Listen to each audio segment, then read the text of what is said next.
Assalamualaikum warahmatullahi wabarakatuh. Assalamualaikum warahmatullahi wabarakatuh. Afwan Buya, saya hamba Allah dari Riau. Saya izin bertanya Buya dengan dua pertanyaan. Yang pertama, bagaimana hukumnya mengambil ikan di air yang ada di tengah jalan atau di tempat lain yang diduga adalah ikan peliharaan orang lain yang terbawa banjir? Kemudian yang kedua Buya, ketika jual pinang yang masih berkulit, itu karung-karungnya belum diambil langsung, dan ketika akan diambil, ternyata sebagian karungnya tidak terlihat di tempat pembeli yang mungkin sudah diambil oleh penjual yang lain. Bolehkah kita mengambil karung yang ada dengan mengambil karung yang lebih bagus atau lebih buruk? Syukran Buya atas jawabannya. Kalau misalnya ada mungkin kisahnya kayak banjir atau apa ya, misalnya di jalan ada ikan ajib, di mana ada jalan ada ikannya memang. Nah, kita mau mancing di jalan nanti. Ya, mungkin ada berita bahwasanya di sana ada tambak meludak, banjir, jebol dan sebagainya. Kemudian sampai ke halaman kita. Lah kalau kita menduga ikannya dia, berarti kan ada dugaan. Ya Anda tangkap, tolong dong, Pak, ini kayaknya ikan muat, lumayan. Karena Anda menduga miliknya dia, jangan sampai orang kena musibah lalu kita ada dugaan. Karena ada jebol betul. Dan mungkin orang nggak usah bohong deh, ngerti kok. Nilainya dia pasti ini. Karena menduga. Pasti dugaan itu ada. Kalau dugaan Anda jangan ambil dong.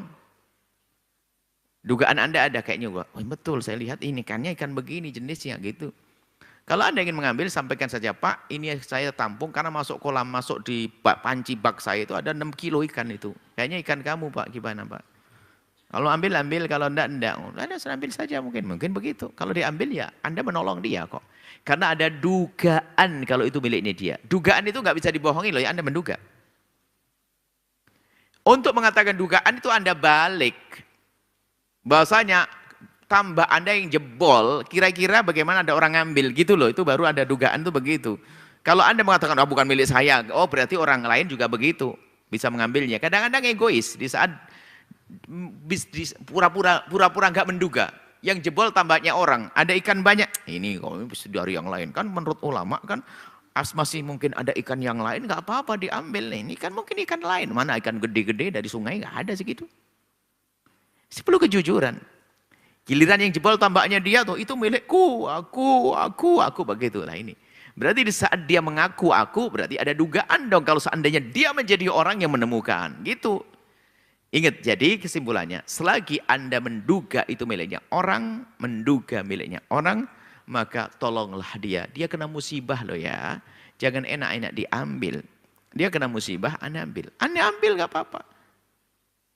Kemudian setelah itu Anda sampaikan, bukan Anda makan, Anda konsumsi. Orang kecelakaan kok malah kita yang bertepuk tangan, ini kan gak benar. Orang beriman kan saling tolong-menolong. Dan bisa jadi mereka adalah juga malah berterima kasih, bahkan suruh ngambil saja makan pun juga sudah kemana-mana kok itu. Baik ya, kalau ada dugaan. Tapi ternyata apa? Beda kalau ternyata 6 tambak yang jebol. Yang 2 mengatakan, sudahlah ambil-ambil ikan saya ikhlasin, berarti bebas Anda. Karena sudah ada, bahwasanya apa? Sudah ada yang mengikhlasi, berarti ikan itu sangat mungkin miliknya dia. Ini enggak ada.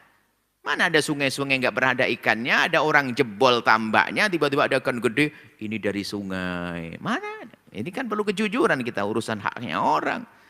Yuk kita dengan dzomir, dengan batin, dengan cinta. Kadang orang na'udzubillah, bukan ini saja kasusnya.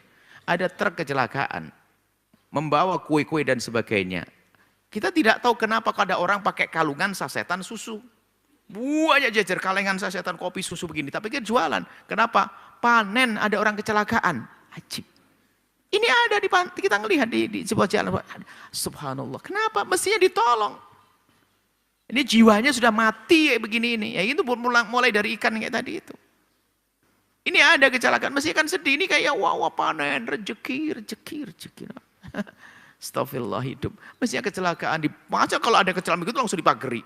Tutup. Jangan sampai ini miliknya orang. Ditolong dia. Mestinya begitu. Ayo. Mungkin Anda sendiri juga pernah lihat kejadian begitu.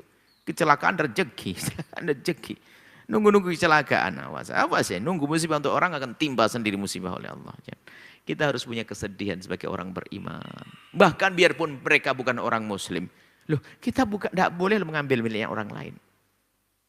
Kemudian juga masalah apa tadi? Karung. Nah, kalau karung kasusnya begitu, memang kebiasaan kita mengambil, maka tinggal ngomong aja kepada penjualnya di situ untuk nyampaikan yang lainnya saling rela ya. Seperti kita kan beli tabung gas, setelah masuk sana kan ketuker begitu, saling memaafkan begitu. Karung juga begitu, saya dapat karung baik, nah nanti kan saya bawa ke situ lagi. Berarti kalau itu harus ada namanya akad damai. Pada hakikatnya Anda nggak boleh dong ngambil miliknya orang. Itu kalau nggak pakai ketentuan minta saling meridhoi itu kacau. Akhirnya apa? Ilmu karung itu diterapkan di masjid. Sandal saya hilang, saya ambil yang bagus, nanti kacau ini. Penjahat sandal namanya. Hati-hati, jangan dibuka begitu. Kecuali di masjid sudah diumumkan, siapapun yang sandalnya hilang, ini sudah kesepakatan, tanda tangan dari semua jamaah, siapapun yang pulang bebas ngambil sandalnya, itu baru boleh. Mana ada masjid gitu juga. Jadi kalau karung kan yang jelas pelanggan yang ngirim karung sawit ya, karung sawit itu jelas orang 1, 2, 3, 4. Pak, pokoknya nanti kalau ketukar karungnya saling maafin. Oh, iya gak apa-apa, saya juga kadang ngambil kok. Itu ya bener. Jangan seenaknya, kalau tidak ada kesepakatan begitu nggak boleh, bukan miliknya kok. Tapi mungkin keridoan itu biasanya adalah biarpun tidak diucapkan sudah saling memaklumi. Tapi ini paling enak harus diridhoi begitu, saling memaafkan, disampaikan. Yang sudah karungnya mohon ya, kalau bukan karung yang diambil itu sudah direlakan sama yang lain, tolong gitu ya. Ini kalau tidak ini bahaya dikembangkan, sebab berang kejahatan itu cerdas banget. Oh kalau ini boleh berarti di masjid boleh. Sandal saya kayak hilang, mulai tadi cari nggak ada, ini aja deh ambil. Nah, ini tidak boleh ya, seperti itu. Jadi harus ada saling sepakat meridhoi. Tinggal ngomong saja kok nggak susah saja. Tinggal yang punya warung umumkan dapat pahala. Urusan karung kan tidak seberapa harganya ya. Jangan sampai saudara kita dosa. Tolong saling maafkan deh. Yang dapat karung bagus alhamdulillah, yang jelek alhamdulillah. Yang jelek pun nanti dikembalikan. Yang baru juga kembalikan untuk apa? Untuk bawa sawit ini saja. Semoga Allah memberikan kepada kita kemudahan di dalam mengambil yang halal, mengembalikan kepada yang berhak, menjauhi dari yang haram. Allah a'lam bishawab. Setelah Anda menyaksikan video ini, jangan lupa berselawat kepada baginda Nabi Muhammad sallallahu alaihi wa alihi wasallam.